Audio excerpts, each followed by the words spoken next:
हम लोग देखे थे लास्ट क्लास में हेटेरोट्रॉपिक मोड ऑफ न्यूट्रिशन, जिसमें हम लोग सारा मोड्स ऑफ न्यूट्रिशन देखे थे। बस एक मोड ऑफ न्यूट्रिशन को हम छोड़ दिए थे, होलोजोइक मोड ऑफ न्यूट्रिशन, और उसको हम बोले थे क्या कि अगले क्लास में बताएंगे, because holozoic mode of nutrition एक वास्ट टॉपिक है। वास्ट टॉपिक एक्चुअली ये है नहीं, हम लोग अगर इसका इंट्रोडक्शन सिर्फ देखें ना तो ये नहीं है, लेकिन इसी मोड ऑफ न्यूट्रिशन से जुड़ा हुआ है हमारा mode of nutrition in amoeba, mode of nutrition in animal and mode of nutrition in human being. ये तीनों चीज इसी से जुड़ा हुआ है, इसलिए इसको अलग से बताने का मेरा प्लानिंग था। ठीक है, चलो देखते हैं होलोजोइक मोड ऑफ न्यूट्रिशन होता क्या है। अगर हम बात करें प्लांट की, ठीक है, अगर हम बात करते हैं प्लांट की तो वो क्या काम करता है, जैसे मान लो कि यहाँ पर मेरे पास प्लांट है, ठीक है, बहुत बड़ा डायग्राम है, ठीक है, ये हो गया हमारा प्लांट। अब ये क्या काम करता है, जैसे यहां पर हो गया हमारा सनलाइट, तो ये सन की एनर्जी को डायरेक्टली यूटिलाइज करता है ना, और हमारा मिल जाता है किससे, कार्बन डाइऑक्साइड से, और ये नीचे से आ जाता है हमारा वाटर। ठीक है, इसको यूटिलाइज करता है और क्या रिलीज करता है, ग्लूकोज, है ना। वेस्ट प्रोडक्ट में ऑक्सीजन भी करता है, पर चलो लिख देते हैं, ये डायरेक्टली इसको यूटिलाइज किया, कोई एक्स्ट्रा चीज वो नहीं लिया, डायरेक्टली वो क्या किया, इनऑर्गेनिक मटेरियल्स को लिया और अपना खाना खुद से बना दिया। ठीक है, ठीक है। होलोजोइक मोड ऑफ न्यूट्रिशन एक ऐसा मोड ऑफ न्यूट्रिशन है जिसमें एक ऑर्गेनिज्म जो है वो कॉम्प्लेक्स फूड मटेरियल को लेता है, इस तरह से सिंपल को नहीं, ये सिंपल इनऑर्गेनिक सब्सटेंस को लिया और खाना बना, एनर्जी अपना जो भी एनर्जी उसको चाहिए था वो बना लिया। लेकिन होलोजोइक मोड ऑफ न्यूट्रिशन में क्या होता है कि एक ऑर्गेनिज्म जो है वो एक कॉम्प्लेक्स फूड मटेरियल को लेता है और फिर उसको डिफरेंट स्टेप्स के बाद उसको सिंपल बनाता है। ठीक है, डायरेक्टली वो एनर्जी नहीं ले रहा है, वो क्या कर रहा है, कॉम्प्लेक्स फूड मटेरियल को खाया और फिर उसको अलग अलग स्टेप्स के थ्रू उसको रन करवा करके सिंपल बनाया। सिंपल बनाने के बाद फिर उसमें से एनर्जी निकालेगा। ठीक है, तो उसका अलग प्रोसेस हो जाता है, वो हम लोग बाद में पढ़ेंगे, रेस्पिरेशन में पढ़ेंगे उसको। ठीक है, यहाँ पे क्या करता है वो एक कॉम्प्लेक्स फूड मटेरियल जो सिंपल नहीं है, जो यूनिसेल्युलर नहीं है, जो एक सेल से नहीं, हम लोग बायोलॉजी में सिंपल का मतलब जानेंगे एक सेल वाला, सिंगल सेल। ठीक है, तो यहाँ पर वो क्या करेगा कि एक ऑर्गेनिज्म जो है होलोजोइक मोड ऑफ न्यूट्रिशन में वो सिंपल फूड मटेरियल को ना लेकर के क्या करेगा, कॉम्प्लेक्स फूड मटेरियल को इंजेस्ट करेगा। ठीक है, और इंजेस्ट करने के बाद बहुत सारे प्रोसेसेस के थ्रू वो रन करता है और तब जाकर वो बनाता है उसको सिंपल, फिर उसको बाद में वो यूज करता है एनर्जी रिलीज करने में। क्लियर, तो ये होता है हमारा होलोजोइक मोड ऑफ न्यूट्रिशन। अब होलोजोइक मोड ऑफ न्यूट्रिशन में थोड़ा सा और आगे देख लेते हैं हम लोग।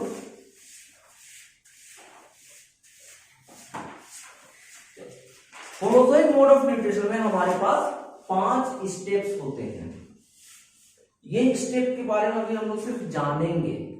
ठीक है, बाद में पढ़ेंगे कि ये पांचों स्टेप किस तरह से अमीबा में होता है, ये पांचों स्टेप किस तरह से एनिमल्स में होते हैं, और ये पांचों स्टेप किस तरह से ह्यूमन बीइंग में होता है, ये हम लोग बाद में जानेंगे। ठीक है, अभी बस हम लोग ये जानेंगे कि 5 स्टेप जो है वो क्या होता है। तो सबसे पहले होलोजोइक मोड ऑफ न्यूट्रिशन में सबसे पहला स्टेप है वो है हमारा ingestion.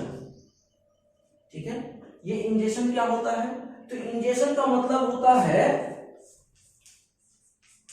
Taking in of food, खाना को सिर्फ खाना, कहां से खाता है, मुंह से, तो बस मुंह में खाना डाले हो गया हमारा इंजेशन। ठीक है, खाने को इंजेक्ट कर दिया। क्लियर है, ये हुआ इंजेशन। अब होता है हमारा डाइजेशन। डाइजेशन का मतलब क्या होता है, ब्रेकिंग डाउन ऑफ फूड। ठीक है, डाइजेशन का मतलब हुआ फूड को तोड़ना। ठीक है, अगर हम लोग ह्यूमन बीइंग की बात करें तो हमारे पास डाइजेशन 2 बार होता है। एक बार तब जब हम लोग मुंह में खाना लेते हैं, उस टाइम में हम उसको चबा करके तोड़ते हैं। ठीक है, और उसके बाद जब उसको हम लोग हमारे इस फूड पाइप के थ्रू के थ्रू हम लोग क्या करते हैं, जब स्टोमक में ले जाते हैं तब फिर से ये एक बार और ब्रेक डाउन होता है। ठीक है, तब होता है कंप्लीट ब्रेक डाउन। ठीक है, नेक्स्ट हम लोग क्या है, एब्जॉर्प्शन। खाने को जब हम डाइजेस्ट करेंगे तो कुछ पार्ट्स डाइजेस्ट होगा, कुछ पार्ट डाइजेस्ट नहीं होगा, ठीक है। तो जो पार्ट डाइजेस्ट हो जाएगा उसको एब्जॉर्ब किया जाएगा। कहां पर? अगर हम लोग ह्यूमन बीइंग की बात करें तो वो हमारा स्मॉल इंटेस्टाइन में डाइजेस्ट होगा, ठीक है। तो एब्जॉर्प्शन का मतलब हुआ एब्जॉर्बिंग ऑफ फूड मटेरियल, ठीक है, एब्जॉर्बिंग ऑफ फूड, ठीक है, डाइजेस्टेड फूड, क्लियर। तो एब्जॉर्बिंग ऑफ डाइजेस्टेड फूड। अब जो हमारा डाइजेस्टेड फूड एब्जॉर्ब हो गया तो उसको ब्लड में ट्रांसफर करेंगे हम लोग, ठीक है। इसी को हम लोग कहते हैं एसिमिलेशन, मतलब ट्रांसफर ऑफ डाइजेस्टेड फूड, ठीक है। अनडाइजेस्टेड की हम यहाँ पे बात नहीं करेंगे, transfer of digested food, clear. उसके बाद हमारा हो जाता है इजेशन। इजेशन में क्या होता है? अब देखो हम लोग यहाँ पे बात कर लिया डाइजेस्टेड की, दोनों जगह पर। अब जो अनडाइजेस्टेड फूड है उसको हम लोग अपने बॉडी से बाहर करेंगे। ऑब्वियसली अगर हमारे पास अगर वेस्ट मटेरियल को अपने बॉडी में रखेंगे तो उससे हम लोग को प्रॉब्लम तो होगी ही, ठीक है। वेस्ट मटेरियल हम अपने घर में नहीं रखते हैं, अपने सोसाइटी में नहीं रखते हैं, अपने आसपास पेट में तो रखेंगे, हटा देना है, ठीक है। तो उसी को हम लोग कहते हैं इजेशन, ठीक है। इसको हम लोग लिखेंगे यहां पर releasing out of undigested food ना,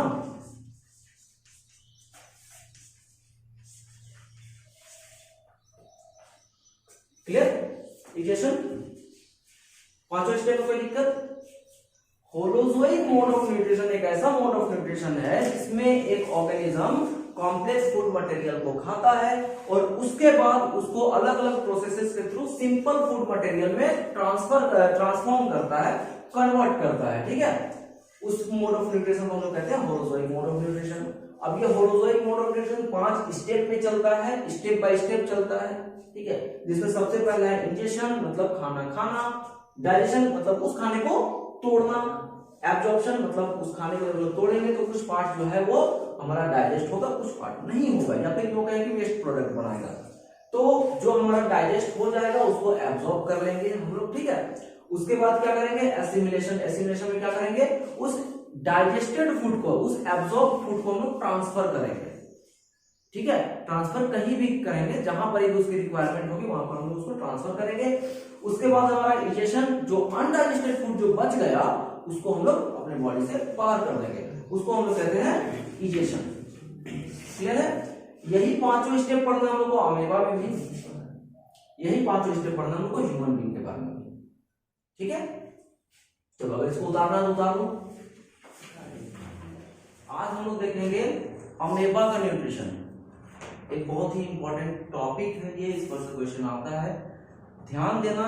सबसे पहले तुम लोग को अमेबा का इंट्रोडक्शन देना है विद डायग्राम, उसके बाद उसका मोड ऑफ न्यूट्रिशन बताना है, और मोड ऑफ न्यूट्रिशन में जो सारे स्टेप्स होते हैं वो सारा स्टेप अमेबा में किस तरह से होता है उसको एक्सप्लेन करना है, और साथ में हर एक स्टेप पर डायग्राम बनाना है, ठीक है। अमेबा का पूछता है क्योंकि अमेबा का डायग्राम बहुत ज्यादा सिंपल है, ठीक है, बहुत सिंपल डायग्राम है, इसलिए अमेबा का पूछता है। और वैसे अमेबा जो है वो एक हमारा यूकैरियोटिक सेल है, दोनों पढ़े थे यूकैरियोटिक सेल क्या होता है, ठीक है, जिसका वेल डिफाइंड न्यूक्लियर मेम्ब्रेन होता है, मतलब जो बाकी सेल से थोड़ा सा एडवांस्ड होता है उसको हम लोग कहते हैं यूकैरियोटिक सेल। अगर सिंपल लैंग्वेज में बोले तो थोड़ा सा एडवांस सेल को हम लोग कहते हैं यूकैरियोटिक सेल।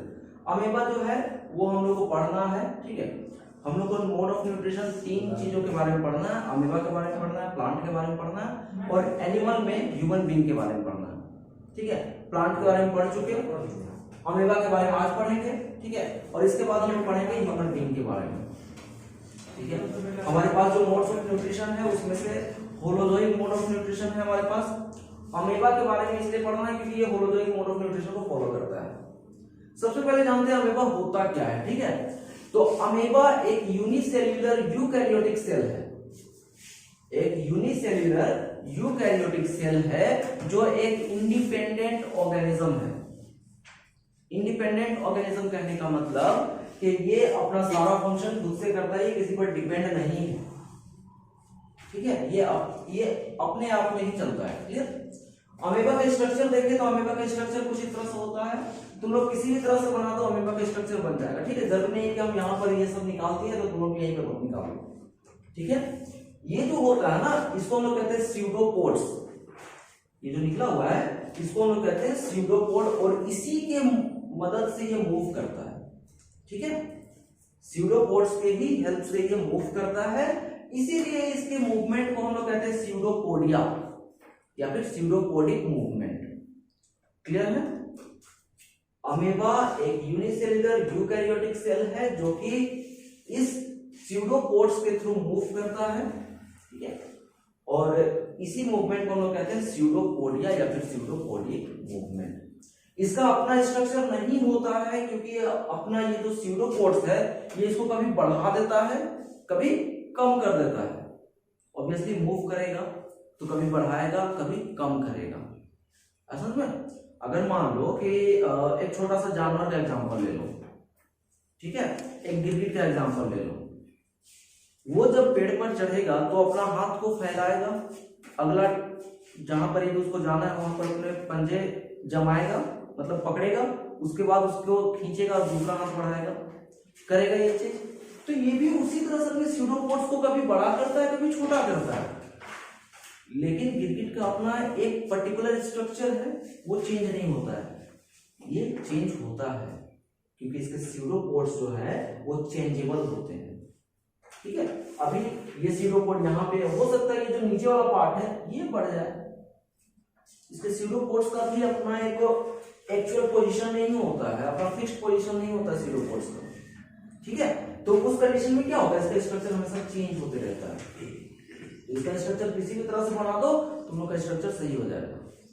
ठीक है, हम इस तरह से बनाए ताकि इसमें टोटल पार्ट जो है वो साफ साफ दिखाई दे। ठीक है, वरना एकदम सिंपल से तुम लोग बना सकते हो। जब हम लोग इसका न्यूट्रिशन को एक्सप्लेन करेंगे और हर एक न्यूट्रिशन पर जब हम लोग को डायग्राम बनाना होगा तो एग्जाम में उतना टाइम रहता नहीं कि सारा चीज हम लोग वहां पर दिखाएं। ठीक है, उस कंडीशन में हम लोग क्या करते हैं, जल्दी से बना देते हैं। ठीक है, उस टाइम हम लोग को ये डायग्राम में टोटल चीज दिखाने की जरूरत नहीं होती है, बस इसका मूवमेंट दिखाना होता है और किस तरह से न्यूट्रिशन कर रहा है वो दिखाना होता है। क्लियर? तो यहाँ पर ये हमारा हो गया स्यूडोपोड्स। क्लियर? नेक्स्ट हमारा फूड वैक्यूल। सारे सेल में फूड वैक्यूल होता है, अगर वो फूड बनाएगा तो फूड वैक्यूल होता है। तो यहाँ पर हमारा अमीबा में भी ये जो बड़ा बड़ा सर्कल्स दिखा ये है फूड वैक्यूल। ऑब्वियसली ये यूकैरियोटिक सेल है तो इसका न्यूक्लियस जो है वो पूरा अच्छे से डेवलप होगा, वेल डेवलप होगा, तो इसीलिए ये है इसका न्यूक्लियस। ठीक है, साइटोप्लाज्म सारे सेल में होता है, इसमें भी साइटोप्लाज्म है। एंड प्लाज्मा मेम्ब्रेन जो सेल का आउटर मोस्ट मेम्ब्रेन होता है उसको हम लोग कहते हैं प्लाज्मा मेम्ब्रेन। क्लियर? अमीबा के बारे में क्लियर हुआ? ये था इसका स्ट्रक्चर को एक्सप्लेन करना। तो अमीबा क्या है? अमीबा एक यूनिसेल्युलर यूकैरियोटिक सेल है जो इंडिपेंडेंटली अपना लाइफ को सर्वाइव करता है एंड उसका कोई भी स्ट्रक्चर नहीं होता है। Amoeba doesn't have any particular structure because ये स्यूडोपोड को हमेशा चेंज करते रहता है, इस वजह से इसका स्ट्रक्चर चेंज होते रहता है। तो अगर तुम लोग को कभी प्रैक्टिकल कभी आगे चल के बायोलॉजी लो और प्रैक्टिकल में अमीबा देखने के लिए मिले तो हर बार जब उसको देखोगे तो उसका स्ट्रक्चर चेंज दिखेगा, हर बार स्ट्रक्चर चेंज दिखेगा। ठीक है, उसका कोई पर्टिकुलर स्ट्रक्चर नहीं होता है। ये है अमीबा। अमीबा का इंट्रोडक्शन देना है तुम लोग को एग्जाम में, अगर पूछे व्हाट इज अमीबा या फिर explain the mode of nutrition in amoeba with proper diagram with labelled diagram. ठीक है, तो वहां पर सबसे पहले अमीबा को एक्सप्लेन करना। ठीक है, हम बताए ना एग्जाम में आंसर लिखने का एक तरीका होता है, स्टेप बाय स्टेप आंसर लिखते हैं। तो सबसे पहले अमीबा को एक्सप्लेन करेंगे, फिर उसका एक डायग्राम बनाएंगे, डायग्राम में हम लोग ये चीजों को लेबल कर देंगे। ठीक है, अब इसके बाद हम लोग स्टार्ट करेंगे mode of nutrition in amoeba. ठीक है, तो अमीबा में कौन सा मोड ऑफ न्यूट्रिशन होता है? होलोजोइक मोड ऑफ न्यूट्रिशन होता है। ठीक है, जिसमें ये कॉम्प्लेक्स फूड मटेरियल को लेगा और फिर 5 स्टेप्स के बाद उस फूड मटेरियल से अपना एनर्जी गेन करेगा। बिल्कुल, स्टेप को भी लिखना है यहाँ पर। हालांकि इसको जब एक्सप्लेन करेंगे उस टाइम इसका जो स्टेप्स है वो उसी एक्सप्लेनेशन में अंदर में रहेगा, वो हर बार दिखाने की जरूरत नहीं है। हम लोग वो स्टेप एक बार पढ़े हैं, एक ही बार पढ़ेंगे। ठीक है, हाँ, अगर वो स्टेप्स के बारे में स्पेशली पूछे तब हम लोग वो स्टेप्स दिखाना होता है। क्लियर? वरना अगर किसी का भी मोड ऑफ न्यूट्रिशन पूछे तो हम लोग वो स्टेप बार बार दिखाएं, ये जरूरी नहीं है। हाँ, स्टेप चेंज हो रहा है, पैराग्राफ चेंज कर दो। ठीक है, तो मोड ऑफ न्यूट्रिशन में अमीबा क्या है? होलोजोइक मोड ऑफ न्यूट्रिशन है। अब ये होलोजोइक मोड ऑफ न्यूट्रिशन होता क्या है, अमीबा में कैसे होता है? तो देखो क्या होता है ना कि अमीबा स्यूडोपोडिया के थ्रू मूव करता है, स्यूडोपोडिक मूवमेंट के थ्रू मूव करता है। जैसे ही ये किसी फूड वैक्यूल को देखेगा या फिर इसको जैसे ही कोई फूड वैक्यूल ये डिटेक्ट करेगा, ये उसके करीब जाएगा सबसे पहले, ठीक है।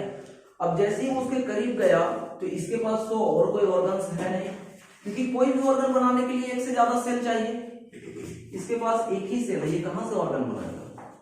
तो ये अपने इसी सेल से, अपने इसी बॉडी से अपने स्यूडोपोड्स को क्या करेगा, लंबा करेगा। दो स्यूडोपोड्स को लंबा करके क्या करेगा, उस फूड वैक्यूल को कैप्चर कर लेगा, कैप्चर करके अपने अंदर ले लेगा, ठीक है। जब अपने अंदर लेगा तो इस प्रोसेस को हम लोग कहेंगे इंजेशन। इसमें इंजेशन इसी तरह से होता है। फिर जब वो अपने अंदर लेगा तो इसके पास फिर से कोई स्टोमक वगैरह है नहीं, फूड पाइप वगैरह है नहीं, ये इसी सेल के अंदर क्या करेगा, उस फूड वैक्यूल को ब्रेक डाउन करेगा, यानी कि डाइजेस्ट करेगा। डाइजेस्ट करने के बाद उसके एनर्जी को एब्जॉर्ब करेगा, ठीक है। वेस्ट प्रोडक्ट ऑब्वियसली बनेगा। तो वेस्ट प्रोडक्ट को ये क्या करेगा कि अपने बॉडी के किसी एक पार्ट पर एक होल बना देगा, मतलब किसी एक पार्ट को एक छोटा सा नैरो ओपनिंग करके और उस पर से उस वेस्ट प्रोडक्ट को बाहर कर देता है, ठीक है। क्योंकि इसके बॉडी में कोई स्पेशल ऑर्गन नहीं है, ना तो इंजेक्शन के लिए ना इजेक्शन के लिए, ना खाने के लिए ना वेस्ट प्रोडक्ट बाहर करने के लिए इसके पास कोई स्पेशल ऑर्गन नहीं है। तो ये सारा काम अपने इसी बॉडी के थ्रू करेगा। और ये भी नहीं है कि इसका कोई फिक्स्ड पोजीशन होगा, नहीं, जहां पर से मन करे वो इसकी मर्जी, इसका अपना मर्जी। क्लियर। इस तरह से mode of nutrition in amoeba clear होता है, ठीक है। कंप्लीट करते हैं अपना मोड ऑफ न्यूट्रिशन ऐसे ही, ऐसा फिर। तो मोड ऑफ अमीबा क्या है वो पहले बताना है, फिर अमीबा का स्ट्रक्चर बना करके इसको लेबल करना है, उसके बाद मोड ऑफ न्यूट्रिशन में जाना है। तो मोड ऑफ न्यूट्रिशन में लिख देना है कि amoeba follows holozoic mode of nutrition. उसके बाद फिर उसको हम लोग एक एक करके एक्सप्लेन करेंगे, साथ में डायग्राम भी बनाना है, हम अभी डायग्राम बना करके भी दिखा देंगे। क्लियर। सिर्फ होलोजोइक मोड ऑफ न्यूट्रिशन क्यों है इसमें, मतलब जैसे वो जो वेस्ट मटेरियल होल्ड नहीं कर देता है इसीलिए कि नहीं, देखो यहाँ पर हमारे पास पहले न्यूट्रिशन को समझो, ठीक है। न्यूट्रिशन क्या होता है, खाना खाने का प्रोसेस। अब सबके खाना खाने का प्रोसेस जो है और उससे एनर्जी लेने का प्रोसेस अलग अलग टाइप से है, ठीक है। ये उसी मोड ऑफ न्यूट्रिशन को फॉलो करता है, ठीक है। वो इसके नेचर के अकॉर्डिंग है, जो किसी भी ऑर्गेनिज्म के नेचर के अकॉर्डिंग उसका मोड ऑफ न्यूट्रिशन चेंज होता है, ठीक है। हमारा नेचर कुछ और है तो हमें मोड ऑफ न्यूट्रिशन कुछ और होगा, हमारे बॉडी का स्ट्रक्चर कुछ और है, इसके बॉडी का स्ट्रक्चर कुछ और है। क्लियर। ये उन पांचों स्टेप्स को फॉलो करता है जो एक mode holozoic mode of nutrition में होता है। इस वजह से ये होलोजोइक मोड ऑफ न्यूट्रिशन में इसको हम लोग रखते हैं। क्लियर है। हर वो ऑर्गेनिज्म जो उन पांचों स्टेप्स को फॉलो करे वो लोग आ जाता है हमारा होलोजोइक मोड ऑफ न्यूट्रिशन में, ठीक है। जैसे हम बताए थे ना कि अगर कोई पैरासाइट है, मतलब कोई किसी के बॉडी में रहकर खाना लेता है, तो इस प्रोसेस को हम लोग कहते हैं पैरासाइटिक मोड ऑफ न्यूट्रिशन।